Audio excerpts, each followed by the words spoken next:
மத கலவரத்தை தூண்டிவிடும் வகையில் தேர்தல் பிரச்சாரத்தில் பேசியதாக ராகுல் மீது பாரதிய ஜனதா குழுவினர் தேர்தல் கமிஷனிடம் புகார் அளித்துள்ளனர்.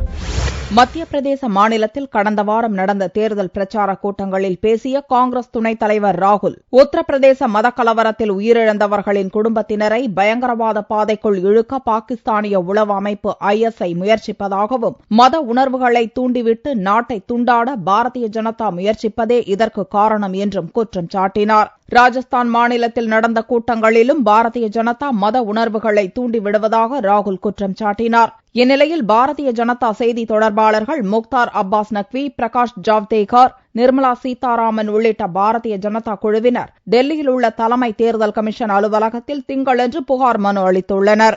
ஓட்டுக்காக மத கலவரத்தை தூண்டும் வகையில் பேசியதன் மூலம் தேர்தல் நடத்தை விதிகளை ராகுல் மீறியுள்ளதாகவும், அவர் மீது உரிய நடவடிக்கை எடுக்க வேண்டும் எனவும் அந்த புகார் மனுவில் பாரதிய ஜனதா குழுவினர் வலியுறுத்தியுள்ளனர். वो कांग्रेस पार्टी के सुपरस्टार कैंपेनर हैं और कांग्रेस पार्टी ने अभी तक उनके उस बयान को, जिस बयान के माध्यम से ये कहा गया कि भारतीय जनता पार्टी सांप्रदायिक दंगे कराती है, जिस बयान के माध्यम से ये कहा गया कि इस देश का मुसलमान ISI के संपर्क में है, या और इससे जुड़े हुए जो बयान है उसका आज तक कोई भी खंडन नहीं किया है, बल्कि उसके समर्थन किया गया है.